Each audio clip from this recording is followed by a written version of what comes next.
வெறும் 57 நிமிடங்களில் இடைக்கால பட்ஜெட் உரையை நிதியமைச்சர் நிர்மலா சீதாராமன் நிறைவு செய்தார்.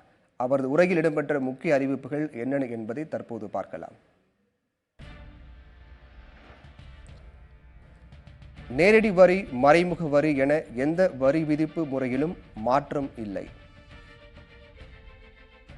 வருமான வரி உச்சவரம்பில் எந்த மாற்றமும் இல்லை. ஊட்டச்சத்து குறைபாடுகளை அறிய புதிய செயலி அறிமுகப்படுத்தப்படும்.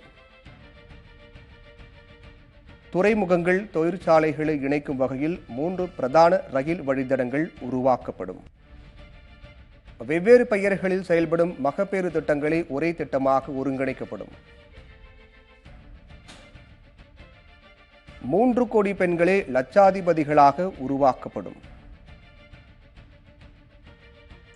40,000 ரயில் பெட்டிகள் வந்தே பாரத் ரயில் பெட்டிகளுக்கு இணையாக தரம் உயர்த்தப்படும். கர்ப்பப்பை புற்றுநோயை தடுக்க 9 முதல் 18 வயது பெண்களுக்கு தடுப்பூசி செலுத்தப்படும். நாட்டின் உள்கட்டமைப்புக்கான 11.11 லட்சம் கோடி ரூபாய் ஒதுக்கீடு. 1 கோடி வீடுகளுக்கு சோலார் மின் வசதி ஏற்படுத்தி தரப்படும்.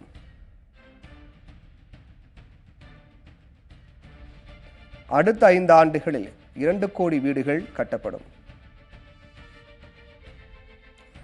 மீன்வளத்துறையில் 55 லட்சம் புதிய வேலைவாய்ப்புகள் உருவாக்கப்படும்.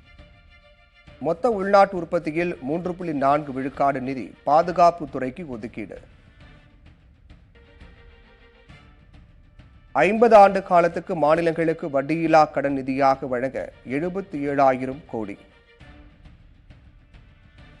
மாநிலங்களுக்கு வட்டியில்லா கடன் 1.3 லட்சம் கோடி வழங்கப்படும்.